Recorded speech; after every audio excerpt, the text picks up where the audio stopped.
President Cyril Ramaphosa delivering the keynote address today at the official celebration of Freedom Day in Middelburg in Mpumalanga. And of course, this year marks the 28th celebration of this day on which the first democratic elections were held in South Africa. And it comes at a time when the country is facing numerous challenges. But let's cross now to our reporter in Middelburg. Ntlantla Kgatlhane is there for us. Ntlantla, and of course, the clock ticking down. And this is, of course, where the official celebrations will be. And what do you have for us at this time? Well, a very good morning as we continue with this coverage of the 28th celebration since black people were afforded a chance to practice their democratic right. Like I said earlier, that it did not come easy. A lot of people had died because of the apartheid regime. But 28 years on, a lot of young people, having their own views in terms of, what this day means to them. I mean, earlier we spoke to an elderly gentleman who said that he has never missed the chance to cast his vote, but get a sense that he understood the importance of voting. But young people, when we spoke to them yesterday in Gauteng, raising their voice, saying that they really have, from their own personal view, that they have a different way in terms of how they would coin Freedom Day or define it based on their personal experiences, saying that unemployment is still high, there are lack of opportunities, and people that tend to benefit from this democracy that we are living in are selected few. But with us, I'm with MEC for Art and Culture here in Mpumalanga, Thandi Shongwe. Thanks so much for your time. We spoke to a couple of young people. They raised their voice in terms of what they think and what this means to them. Some of them, they're saying that they don't see a reason to celebrate this. Talk to us about the importance of this day. I'm Thandi Shongwe, the MEC for Culture, Sports and Recreation in Mpumalanga. Today we are celebrating the Freedom Day here in Middelburg, a national event which has been summoned by the President. It is important to celebrate this day because really it reminds us where we come from and also reminds us what happened on the 27th of April 1994, where the black people which were marginalized in terms of denied access to vote were allowed for the first time in the democratic elections. So the young ones, of course, they don't see the importance because they're not part of that history. But we must continue through this day to teach them what happened and also for them to see where we are going in terms of the programs that the government is bringing in terms of developing them, the programs that have been put by the current government to develop the young people. So as we go on, they will, they can't say they're not part of this history. They are part because they must know what happened so that they must do better as leaders of tomorrow. Talking about programs, what are those programs that young people can pinpoint and say that yes, people have given their lives? Yes, this day is very important. And this is a day whereby a black South African was afforded a chance to vote. There were promises that were made by the ANC government, which has been in charge since from 1994. What has this government, or what is this government doing for me? Like you guys, as the ANC said, a better life for all. That meant that change, getting rid of poverty, employment. Numbers of unemployment are quite high. What programs do you guys have to ensure that these young people can understand that this day, it's not only about history, but it's also about changing the lives of South Africans? You will note that since 1994, government has done a lot in terms of giving people services, in terms of giving houses, education, free education, which the young people are enjoying now, even at universities, because they are getting nurses, which must help them to finish their studies. There's a lot that the government has done in terms of free basic services, your water, your electricity, and healthcare services. So if you compare now and then, I think the government of ANC has done much. Also, the NYDA has provided funding for the young ones if they bring their programs there so that they can be funded.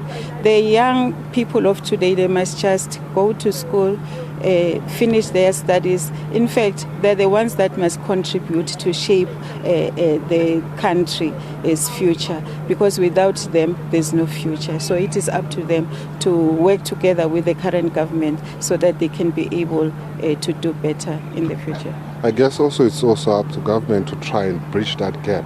What would you say to a young person that says, Freedom Day means nothing to me, and I won't celebrate it? There's a lot that are saying that, but we continue to speak sense to them, because some of them, yes, like a person who was born after 1994 doesn't know anything about the Freedom Day. So it is up to us as elder people to teach them why it is important. In fact, they must learn, because if you don't know history, then you won't have interest. So we will encourage them to take part, to work together with us, because it is them that must shape in terms of the policies that the ANC-led government is putting in place. They're the ones that must inform a policy for the things that they want to benefit. Service delivery, quite a big issue. Another thing that we spoke to, a gentleman spoke about, young people using drugs because they have a lot of time in their hands. As a department, what program do you have to ensure that you take young kids off the streets? An idling mind is a very dangerous mind, and there are extramural activities where they can just participate in. What is government doing to ensure that it also try to bridge the gap in terms of the challenges, the real challenges, the realities that people face in this 28 years? I can say as a department, you will know that our responsibility is in terms of arts and culture. Those young people that have got ideas in terms of filming, in terms of sports, in terms of culture, they are coming to the department and we're assisting them.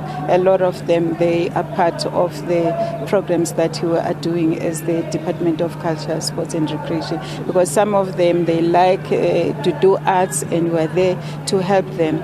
And also some in sport, we're there to help them. There's a lot. Those that are singing, those that are performing in arts and the artists and all of them, we do develop them. We do give them programs that they benefit from. But the reality is that there's a quite huge number. The number of unemployment is increasing.